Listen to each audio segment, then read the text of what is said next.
Welcome, everyone, to Alchemy. Natalie and my name is Ashley Ludman, but Natalie and I would love to share with you our vision for a very special immersion that's going to be happening in March of 2026 in Nosara, Costa Rica.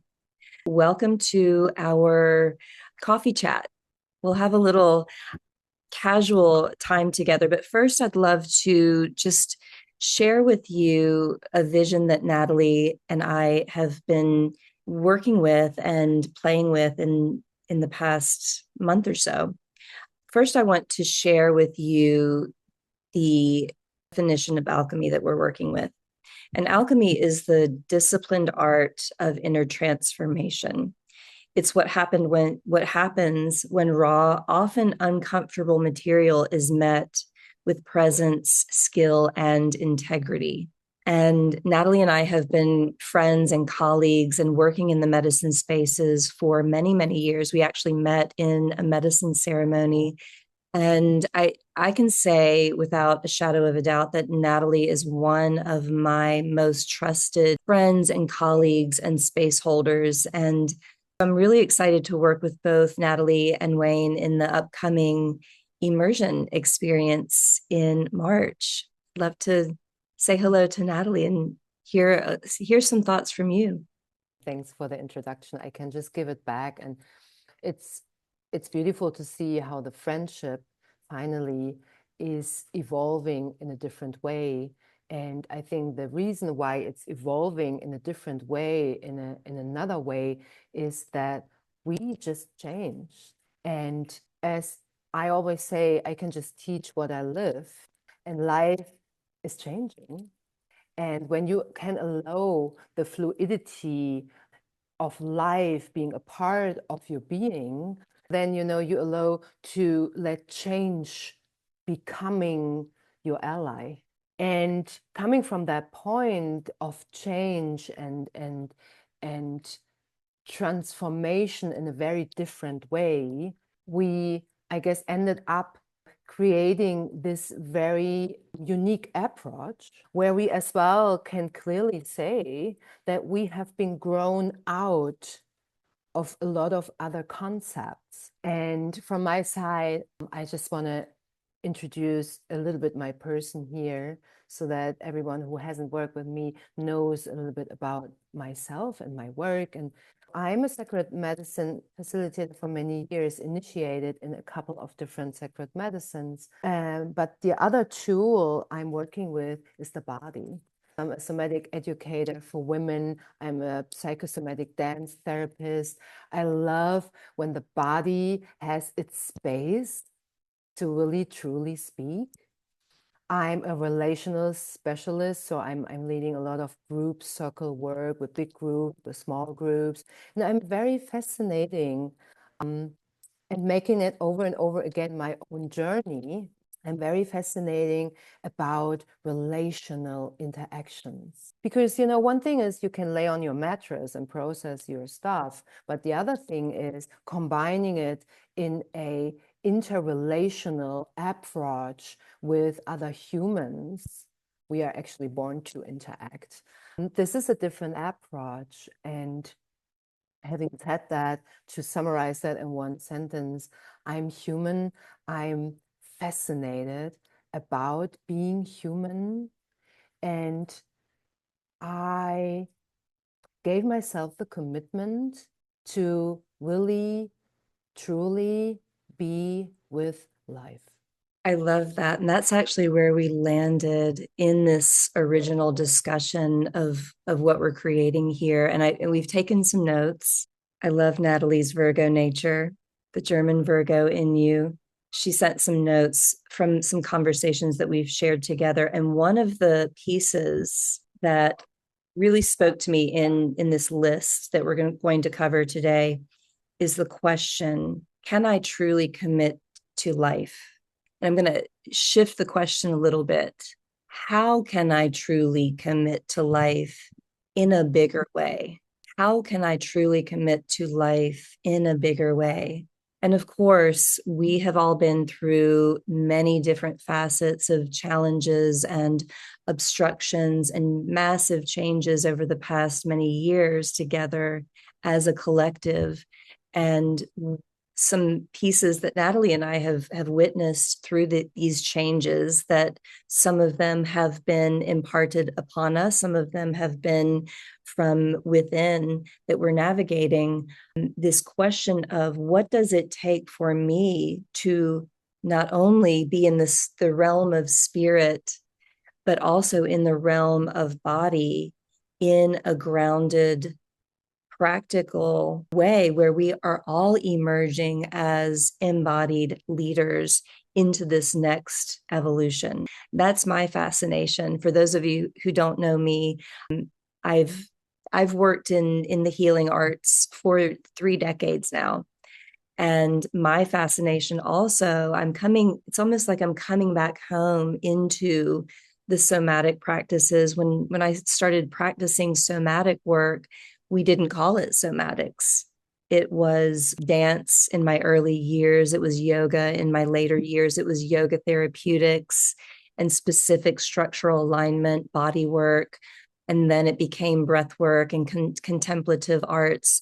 But it all ties back to what is present here on the ground in our individual, unique patterns and circles, so that we can expand our offerings to create the change in the world that we really truly want to see from within. We have the ability to step out and make those changes in real time. Natalie and I spoke about the things that we wanted to bring into this experience that maybe in past experiences that we've been a part of, or that we see out there, that we hear from our students and practitioners, that might be missing or lacking. And one of those pieces is leadership. And another part is integration. And so I'd love to hear, Natalie, your thoughts on what this experience is and how it's different, and who we're calling in. You named the most important word here, and this is leadership. And leadership might have very different explanations and definitions. Let me first start with my definition of leadership. And that has changed over the years. What my definition of leadership is, finally, is responsibility. And it's even more responsibility versus expansion. It is more being grounded in my body and reacting from a very embodied, felt, intuitive space, rather than trying so hard to become the next version of myself, and the next and the next and the next. The question here is, when we talk about leadership, stepping into leadership, then I step into full contact with life. The question behind the leadership definition is, how am I interacting truly with life, with all what is, with all what has been, and how am I handling everything that might come up in life?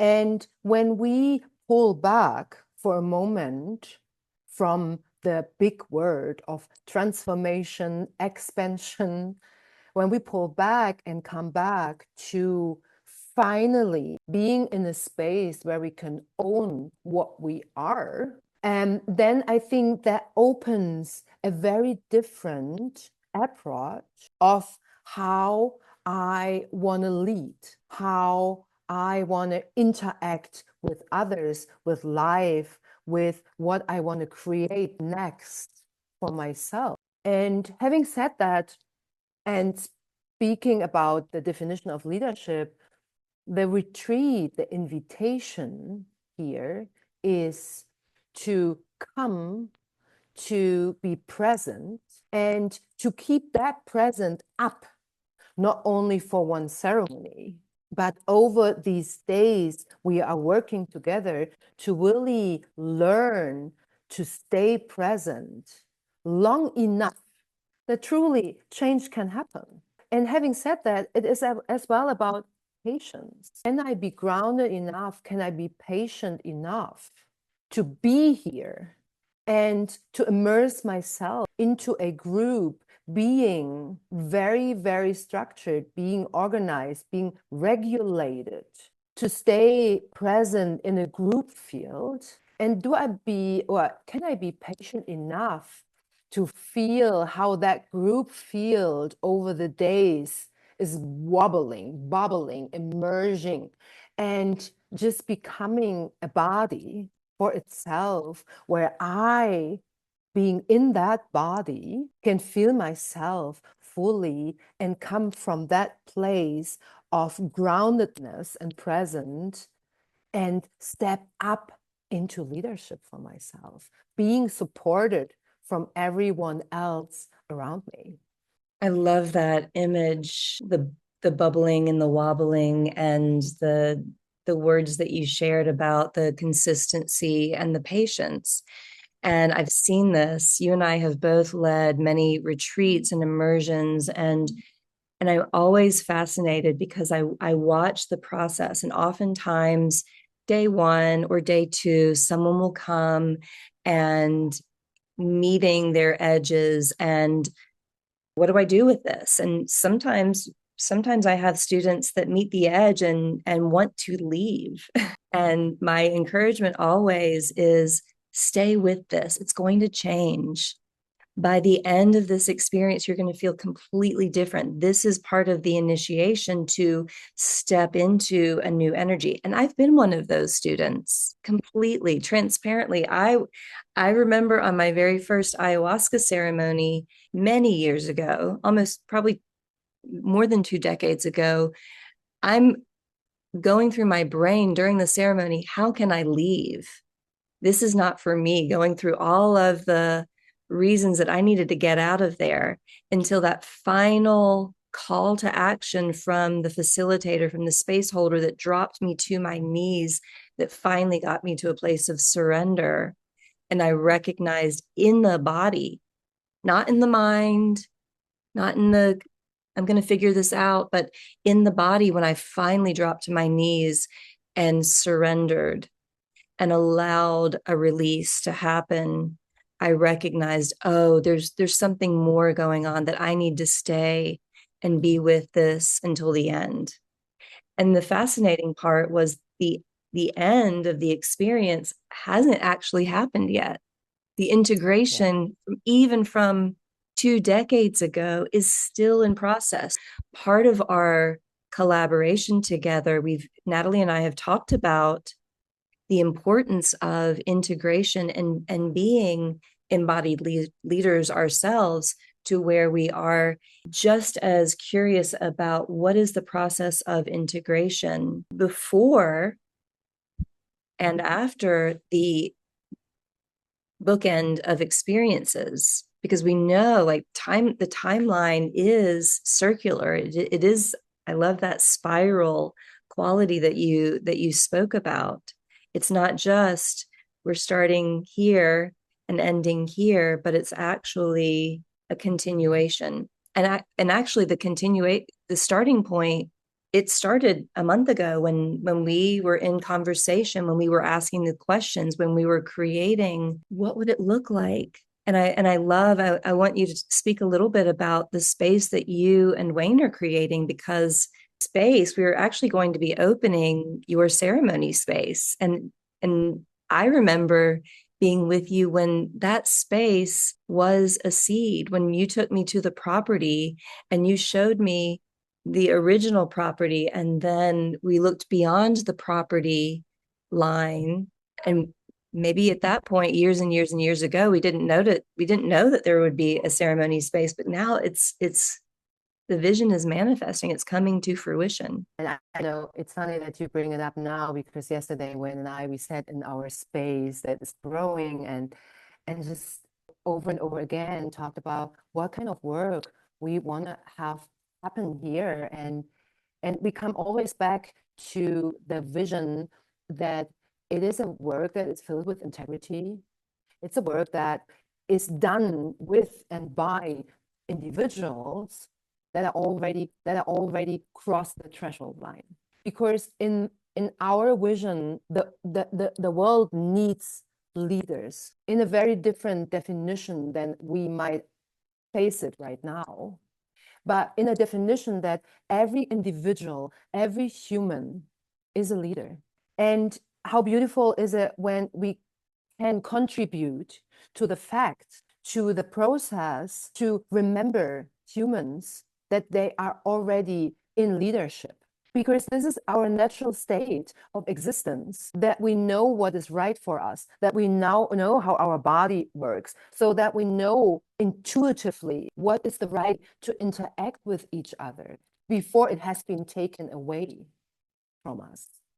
Coming back to this very, I would even say, ancient teachings, even if we are now in a new way stepping into that again. But the vision of this space is that let that exactly that happen. Let presence be one of our most important tools. Let laughter, play be one of our allies in holding space there for others. Let's stop for a moment talking about love and light and coming back to realness, coming back to our human experience of what we are and owning what we are, who we are. And there's a beautiful ceremony space actually built by Wayne, to say by Wayne and me, but Wayne was doing all the work, and he even glued fixing wood for the floors. He even glued little hearts in the floors. When you step into the space from time to time and you're looking down, you might see little hearts in that floor. This land is very magical, and I'm very excited as well. And I can just feel that because I start sweating talking about that. I'm very excited that this is happening. This is really happening. And the more I kept this vision going, the easier it became to actually finalize that. Back to commitment, when I started finally to commit to what I really want to bring into the world, it became easier. In the moment where I took leadership for myself, owning who I am and stopping becoming someone else, it became easier. It became closer. It became more visible as well, coming from the meta and some kind of energetic body we are holding as well. My wish is that in this space that we are initiating actually in March, that all this vision, which is a part of my being as well, which is a part of your being as well, because we have talked about that for now so many years, that we can bring that so that other people can feel it and be safe and held and just can finally sink into a place of safety and groundedness and responsibility. I'm feeling deep breath. That was good. Yeah. Yes. Responsibility. We also spoke in our initial vision process of this idea, and not just the idea, but the practice of silence, calling in silence. We're really building in some space for the pause. And what I can attest to, being the witness, being on Natalie's property, feeling the presence that you and Wayne are creating in the sacred ceremony space. I spent New Year's Eve with the two of you on purpose, very consciously. They say that how we spend that threshold, that initiation, the portal of moving through the calendar's turn is indicative of what we're going to be calling in and into the year ahead.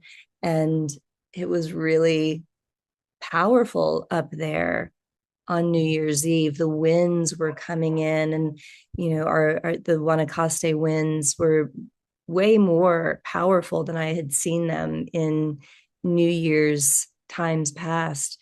But there was also, there was this excitement in the air, but there was also this really sweet sense of calm in the midst of everything. So oftentimes we've talked about this in ceremony space, in healing space, in even breathwork sessions, where oftentimes facilitators, and we have done this ourselves, we will lead students to a place of excitement, catharsis. We will upregulate. If you've sat with us in breath work, in that conscious, connected, circular space of breathing, it's like, go for it, more, rev it up, power, pull the power in. There's a value in that, because oftentimes we need to call what is underneath the surface up for examination. And what's equally important is the time where we can really drop into quiet pause. It's not just about the catharsis and the fireworks and the excitement, but it's actually about coming back to center, coming to the ground of the void, coming to that silent point. So we will be incorporating times of silence, sacred silence, conscious grounding, rooting. We spoke of having some of the entrance into the days as being an invitation into sacred silence before we begin our days, and equally throughout the experience. And I think that that's, for me personally, what I have found was missing in some of the larger ceremony experiences, or the breathwork sessions that I'm watching out there, that there's no judgment on this, but I'm personally being called to find the pockets of centered, grounded silence, because in those, it's not my voice and it's not Natalie's voice that says, think this way and do this, and here's the answer, but it's actually the voice of the participant that becomes the teacher, that we are creating a space for you to find your wisdom. Yeah. So what I as well want to say, because you mentioned silence, is the fact that the retreat includes sacred medicines. And the way I, at least, facilitate sacred medicine ceremonies has become very different than I might have done that many years ago. And what we're gonna do is we're gonna sit most of the time in sacred medicine in silence, because silence is a very profound tool to actually let everything what is within you becoming very loud, that you appropriately can hear it. And what I do in sacred medicine ceremonies, very traditionally, the only thing you hear from time to time are Icarus. Because medicine, sacred medicine, wants to be supported by singing. And the singing and then the instrument can change over the time, because medicine is in communication. And when you truly listen in silence, then you know what the medicine wants you to do next and next and next. So Icarus is frequency. And it's a little bit like the medicine is singing through you to communicate with everyone else in the space, outside the space, spirit and matter. And this is something that can carry you through the whole process. So whenever you might find yourself being a little bit lost, you can just listen to the Icarus, and that brings you back to yourself. That brings you back to have a proper communication with the medicine. So overall said, silence is a big topic in our retreat. And for me personally, it became a big topic in my life. So wherever I'm facing situations where I have the urge to act, to interact. Whenever I bring in first silence, it turned out being very powerful afterwards. So when Ash and I were creating this retreat, almost the first word when we were throwing in like a mute board, we were throwing in our intuition and our phrases and our sentences and our words. So there were almost after the first one, alchemy, there were coming in silence. And we just, there was this point of deep relaxation. Our bodies like something dropped. Yeah. It is a very, very important topic for this retreat. Yes. And another important topic is, who is this experience for? And how are we actually calling in the circle? And it's funny because we set and really naming, who we call in. And I want to say this retreat might not be for people who want to get fixed. It is not a healing retreat. This retreat is not for people who still are on their path and may have noticed for themselves that they have a hard time being regulated in a group field. Yeah. And with different words said, this retreat is for people who already gained enough regulation tools for themselves, so gained enough safety in their own bodies for themselves to own whatever's coming up, to take full responsibility for whatever's coming up, and still have the capacity to not only feel grounded, but at least when the groundedness might feel a little bit wobbly, to own it, to step up, to name it, to bring it up into the circle, and just, let trust the group field that is with them and allow to be seen in it. Yes. So there is a process to go through. There's an intake form. We are very clear about how we are calling in our participants and our circle, because it is a very small and intimate container. And we want to ensure that this is a good fit on both sides.